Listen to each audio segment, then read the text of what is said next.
Mes bien-aimés, désolé, ça a coupé à la première partie. L'heure est grave. Moi, je vous dis, je l'ai toujours dit, depuis que moi, je témoigne de la manifestation de l'amour de Dieu dans ma vie de tous les jours, de la manifestation de la puissance de Dieu, rien qu'en m'attachant à Jésus-Christ chaque jour davantage. Et c'est la mission que le Seigneur m'a donnée, celle de venir encourager d'abord les chrétiens, les non-chrétiens à venir à Jésus-Christ, mais les chrétiens à consolider leur relation chaque jour davantage. De quel droit est-ce qu'on va venir demander à un homme de quitter sa femme qui est enceinte? Parce qu'elle ne sait pas dépouiller, parce qu'elle ne veut pas se dépouiller, parce qu'elle ne veut pas arrêter de mettre le rouge à lèvres, parce qu'elle ne veut pas arrêter de mettre les mèches, parce que, oui. Est-ce que cette femme a donné véritablement sa vie au Seigneur? Pas encore, totalement. Son mari peut-être, regardez alors. Voilà pourquoi nous disons, ce n'est pas parce que quelqu'un dit qu'il est chrétien. Ce n'est pas parce que quelqu'un, tu lis la Bible tous les jours. Ce n'est pas parce que tu vas prier 24 heures sur 24. Ce n'est pas parce que tu vas être généreux, charitable envers les autres. Ce n'est pas. Si c'est que tu n'as pas l'amour. Si ce monsieur avait de l'amour. Si ce monsieur avait véritablement la crainte de Dieu dans sa vie. Et surtout, s'il n'avait pas donné toute sa confiance, au lieu de donner sa confiance en Jésus-Christ, au lieu de donner sa confiance en Jésus-Christ, de placer sa confiance. Alors ma femme ne veut pas arrêter, je ne sais pas moi, de s'habiller, je ne sais pas comment. Ma femme ne veut pas arrêter de se coiffer d'une certaine façon. Eh bien mon frère, calmas, doucement. La marche là, sur le chemin de la sanctification, c'est doucement, doucement. Voilà pourquoi je nous dis ici tout le temps, le changement là, c'est le Saint-Esprit qui nous convainc de changer. Et c'est le Saint-Esprit qui va se charger de nous changer. Et c'est le Saint-Esprit qui va nous guider chaque jour davantage dans ce que nous devons faire, dans ce que nous devons porter, dans comment nous devons marcher, dans comment nous devons parler, dans comment nous devons dormir, dans comment nous devons danser lorsque nous adorons le Seigneur. Parce que lorsqu'on adore Dieu, on ne va pas danser comme je le vois là, avec vos voleurs, vos vampires spirituels là du côté du Congo et tout ça, qui sont dans les temples bâtiments, ils tournent les fesses. Quand ils disent qu'ils célèbrent Dieu. Le Saint-Esprit, il se charge de nous transformer. Lorsque à l'intérieur, nous serons déjà sur la bonne voie. Parce que le changement commence d'abord là-bas dedans. Alors, je vous dis, si dans les jours qui viennent, je reçois encore les cas qui concernent, surtout parce que je sais que ce message va pas venir dans ses oreilles. C'est surtout une, mais elles sont nombreuses. Il y a une, j'étais tombée sur son truc, je l'avais même encouragée. Mais après, le Seigneur a commencé à me faire voir, l'Esprit ça me dit que, observe d'abord, observe-la. Et je l'ai observé. Vous savez, quand ce n'est pas à vous que le Seigneur donne la mission d'aller dénoncer cette personne ouvertement, alors vous ne le ferez pas. Pourquoi? Parce que déjà, il m'avait clairement fait comprendre que ce n'est pas moi qui vais me charger de dénoncer celle-là, de parler de celle-là. C'est quelqu'un d'autre. Il y a des gens aujourd'hui où c'est les vues, où comme le Seigneur m'avait mis à cœur, qu'il y a des gens qui ont monétisé leur chaîne, qui cliquent sur le truc pour recevoir de l'argent de YouTube là. Ou c'est ça qui fait qu'aujourd'hui, il y a des gens qui sortent, vous voyez des gens, oh prophétesse, oh prophète, oh je ne sais pas quoi. Hein? Et puis, on fait la collecte de toutes les dénonciations qui ont déjà été faites sur les faux serviteurs là. Et on vient, on vous dit révélation, révélation puissante, révélation machin. On ne fait que, ça dit que on a ramassé toutes les dénonciations qui ont été faites. On vient et vous êtes là, vous êtes nombreux, vous êtes là, à vous, mes bien-aimés. Hey, yeah. Et comme vous aimez ça, parce qu'il faut voir, quand vous allez publier, peut-être vous mettez que non, tel pasteur ou tel faux machin, dénonciation, vous voyez comment il court. Vous avez vu le message que j'avais eu à faire sur cette jeune, hein, qui est en train de se perdre devant tout le monde. Ça a fait combien de vues? Et ça continue. Hein? Ça continue. Mais les messages qui concernent notre marche chrétienne chaque jour, notre fortification, qui nous appelle à changer. Vous n'êtes pas nombreux là-bas. Ah oui, c'est ça le chrétien aujourd'hui. Voilà pourquoi vous allez continuer de vous faire dépouiller, de vous faire aplatir, de vous faire écraser, manger. Oui. On vous dit de lire la Bible. Vous ne lisez pas. Mais dès que vous avez un problème, vous courez pour aller voir des sorcières comme ça. Je parle de l'esprit qui est en elles, en ces personnes-là. Parce que ça, c'est la sorcellerie. Toi, si c'était ton enfant, tu aimerais qu'une personne qui dit être un serviteur, une servante, donne des conseils dans le sens de la séparation, du divorce, entre ton enfant et son mari? Pourquoi vous êtes méchant comme ça? Et quand on vient parler, vous allez voir des égarés là qui viennent. Oui, et il fallait appeler ta soeur pour lui parler. Il fallait machin. Sachez une chose, à partir du moment où quelqu'un sort publiquement comme ça et vient parler, c'est fini. Hein? Est-ce que vous savez qu'on n'a même pas l'obligation d'appeler la personne à part?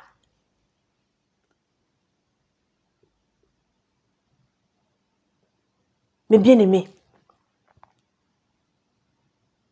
réveillons-nous. Réveillons-nous. Tout, nous avons notre héritage. Nous avons notre héritage qui est la parole. Nous avons notre constitution qui est la parole. Notre code qui est la parole. Notre leitmotiv, notre booster, la parole.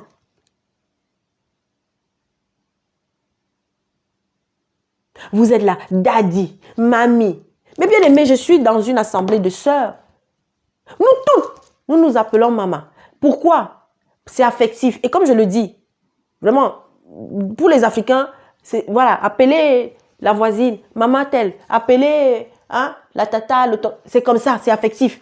Mais seulement, le diable a récupéré ça et a fait de vous des pantins, des esclaves qui êtes là. C'est comme là, ce que je vous ai présenté l'autre jour. Ce couple d'escrocs, de vampires. Aujourd'hui là, il y a quelques jours, je ne sais pas s'ils sont déjà partis. Ils sont dans l'avion, ils se filment. Vous voyez un soi-disant serviteur de Dieu, un soi-disant prophète. Il met des posts, il est toujours en train de mettre des posts. Et oui, sa femme, Maman Chou.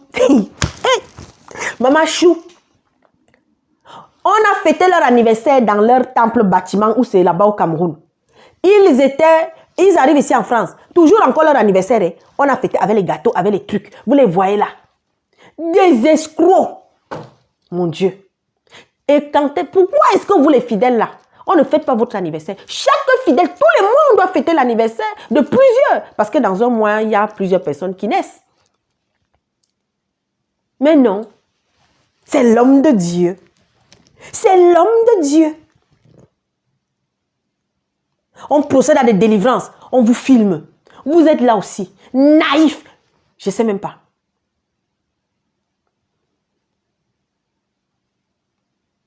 Vous connaissez à combien de délivrances le Seigneur a procédé au travers de nous dans cette chambre secrète? Je vais me filmer. Je vais me lever pour filmer. Bien, je vais mettre la caméra pour voir la personne. Pourquoi? Et c'est comme ça que vous êtes nombreux. Des fois, quelqu'un ne t'a jamais... C'est la première fois que quelqu'un appelle, mais il va lancer l'appel vidéo. Ne m'appelez jamais quand c'est... D'ailleurs même, quand vous m'appelez en appel vidéo, je ne prends pas. Parce que je ne sais pas qui est derrière. Mais bien aimé. Surtout que le premier contact... Mais certains chrétiens sont graves quand même. Enfin, certains qui se disent chrétiens. Vous êtes dans les commérages.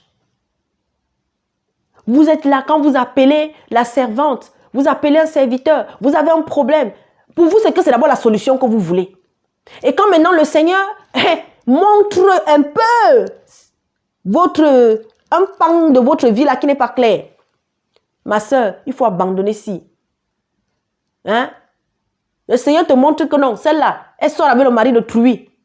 Elle est dans des relations pas bien. Ma soeur, il faut abandonner ça. La vie que tu mènes là. Tu as eu à aller tremper les mains là où il ne fallait pas. Maintenant, tu cours. Tu viens, tu pleures. Oh, il y a quelqu'un qui vient coucher avec moi la nuit. Oh, je ne dors pas. Oh, machin. Ou vous mettez dans des amitiés avec des gens que vous ne connaissez pas. Ou vous abandonnez. Nous aussi, hier, on était dans la naïveté comme ça.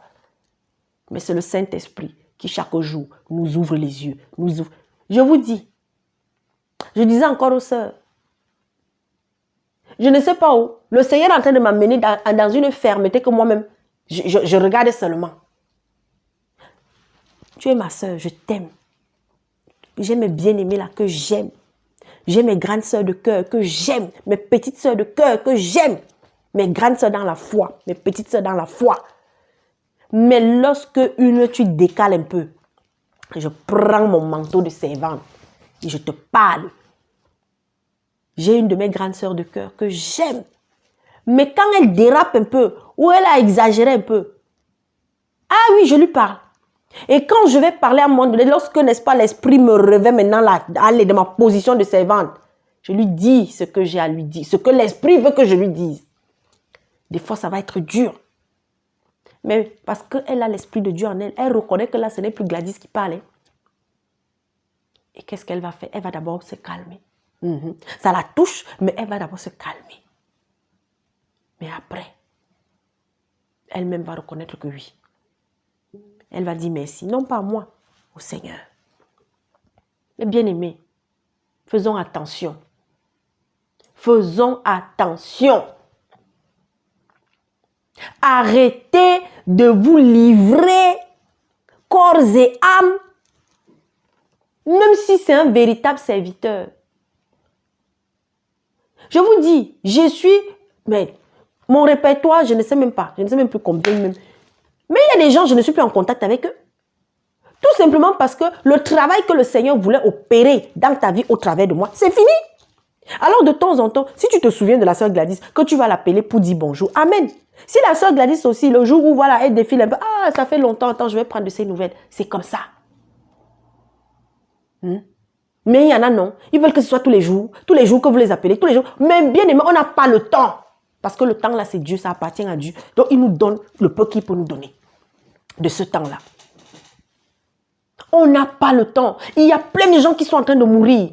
Il faut s'en occuper. Voilà pourquoi le Seigneur a dit, la moisson est grande, mais il y a peu de moissonneurs, peu de véritables moissonneurs, j'ajoute.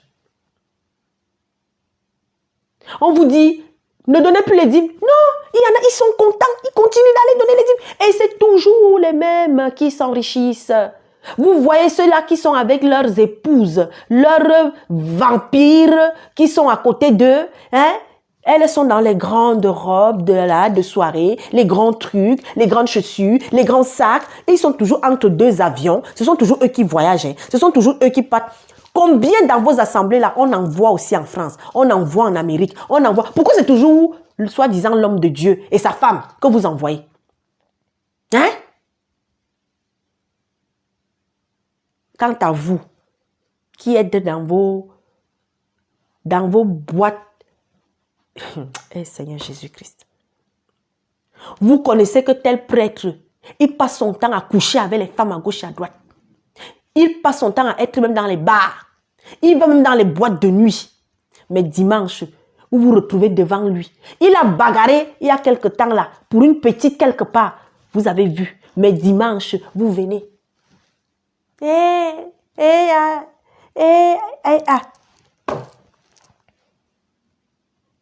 Avec leur soutane, avec leur chapeau.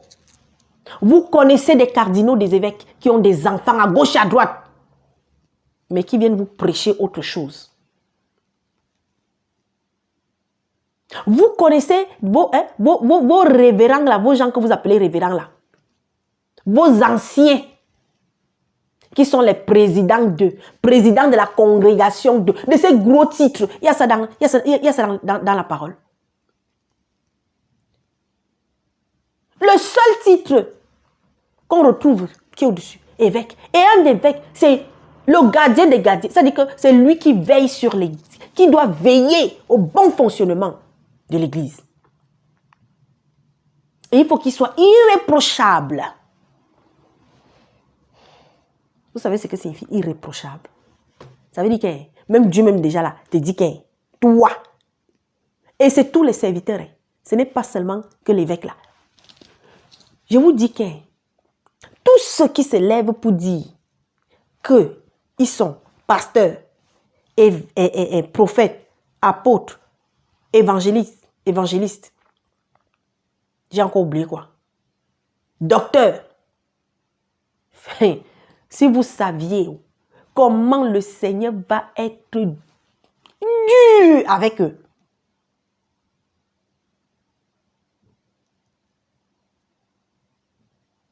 Toi, une femme, tu dis que tu pries. Je vais vous raconter quelque chose. J'ai grandi dans un pays qui est laïque, mais vraiment laïque, plusieurs religions. Et dans la ville où j'étais, il y avait la cathédrale. Et une année, on a un nouveau curé qui arrive. Mes amis, le curé là, le gars commençait à faire les dégâts. La rumeur courait d'abord. Et puis, un jour, le mari d'autrui est venu les attraper la main dans le sac. Le gars est sorti en courant. Les gens du quartier étaient derrière lui. Mais dimanche, ok, on était devant lui. Il célébrait la messe, non? Et il a fait ça à plusieurs. Laisser des enfants. Il paraît qu'il est mort. D'une manière, je ne sais même pas. Il y a une qui sortait avec lui. Aujourd'hui, elle est en train elle-même de mourir. Je vous dis, et j'ai des exemples comme ça, j'en ai. J'avais un tonton qui était prêtre. Et il sortait. On ne savait même pas au début. Hein. La tata là aussi. Vous savez quoi? Un jour, elle allait au presbytère. En tout cas, là où les prêtres habitaient. Elle allait là-bas. Le serpent l'a mordu en route. Le monsieur, il est mort de sida. Elle-même, elle est morte de sida peu de temps après. Mais bien aimé. Et des situations comme ça, j'en ai. Et sachez une chose. Vous qui sortez avec ceux-là qui ont prêté serment de servir Dieu, là, d'être à la charge du troupeau, là. Sachez que la malédiction qu'il y a sur vous, mais comme Dieu est miséricordieux, si vous abandonnez, si vous revenez d'un cœur sincère, d'un cœur pur, devant le Seigneur, vous repentir, il vous pardonnera, il vous lavera, il vous nettoiera et vous serez une nouvelle personne. Mais comme plusieurs parmi vous sont cachés, vous avez les enfants avec les prêtres, vous avez les enfants avec tel pasteur, vous êtes là, lui il vous utilise, il vous suce, il vous prend, il vous machin, il ne va jamais vous épouser. Et ça c'est mondial, hein? C'est pas seulement en Afrique, hein? Mais bien aimé dans le Seigneur, j'ai été assez longue. Le Seigneur nous appelle au réveil. Vous voyez tout ce qui se passe dans les pays. Vous voyez tout ce qui se passe en Afrique. Dans les jours qui viennent. D'ailleurs, ça a déjà commencé, non? Je vous avais averti que là où les gens là sont partis là-bas, aux États-Unis, là-bas, rencontrer celui qui sont partis rencontrer là. Beaucoup, quand ils vont rentrer dans leur pays, non seulement vous allez entendre des abominations, mais vous allez entendre les décisions qui vont tomber. Et ça n'a même pas encore commencé. Les choses qu'on faisait semblant de ne pas officiellement imposer au peuple, on va vous l'imposer. J'étais donc en train de dire, Église, réveillons-nous. Le Seigneur nous demande de nous réveiller.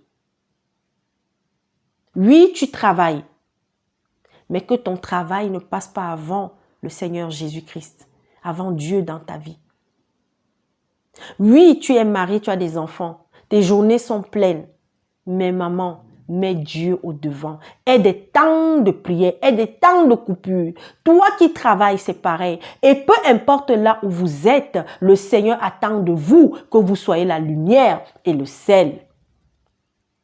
Tu es au champ, tu travailles les champs. Mets Dieu au devant. Tu es au chômage. Tu n'as pas encore trouvé un emploi.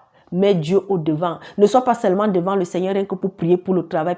Seigneur, donne-moi le travail, donne-moi le travail. Ne t'inquiète pas. Laisse-le s'en charger. Mais toi, va t'occuper de ses affaires.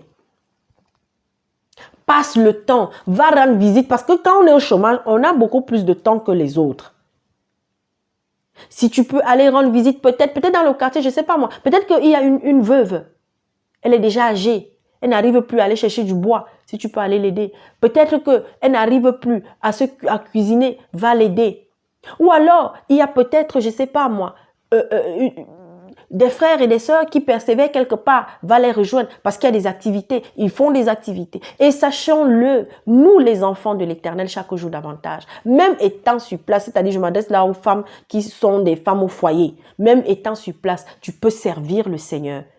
Je parle surtout de celles qui ont accès au réseau téléphonique et tout ça. Par Internet, il y a beaucoup de choses qu'on peut faire pour le Seigneur. Mais bien aimé, étant à la maison, je ne peux pas vous dire.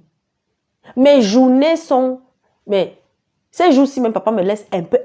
Et Dieu merci parce qu'il a placé à côté de moi.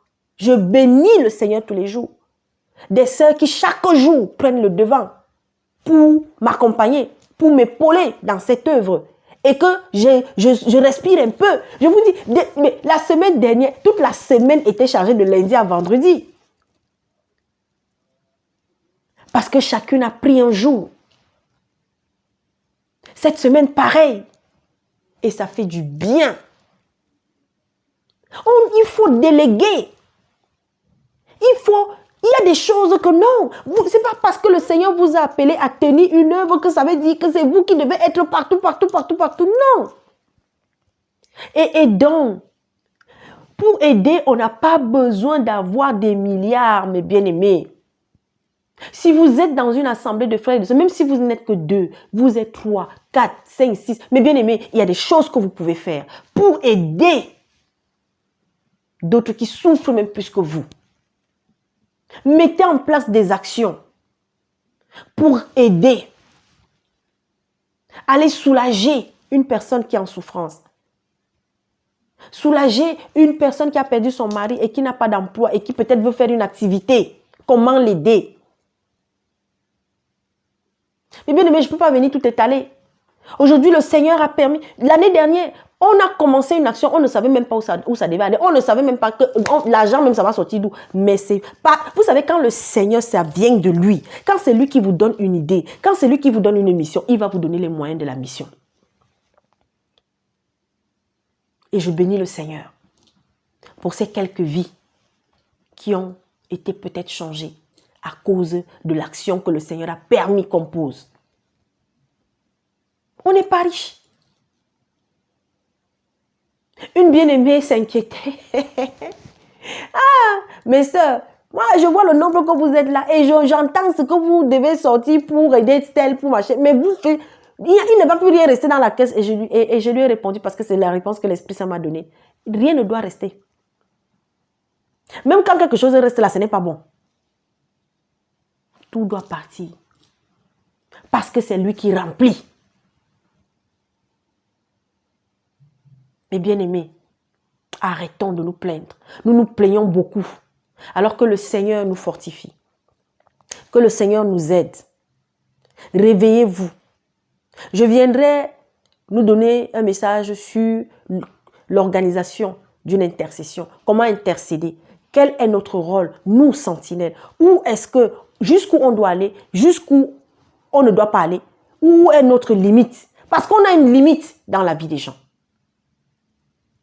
Que ce message soit entendu, que ce message soit partagé, que le Seigneur vous bénisse. Prions pour le monde. Prions que nos temps de prière augmentent chaque jour davantage. Élevons des prières afin que les œuvres de Satan soient contrecarrées. Amen.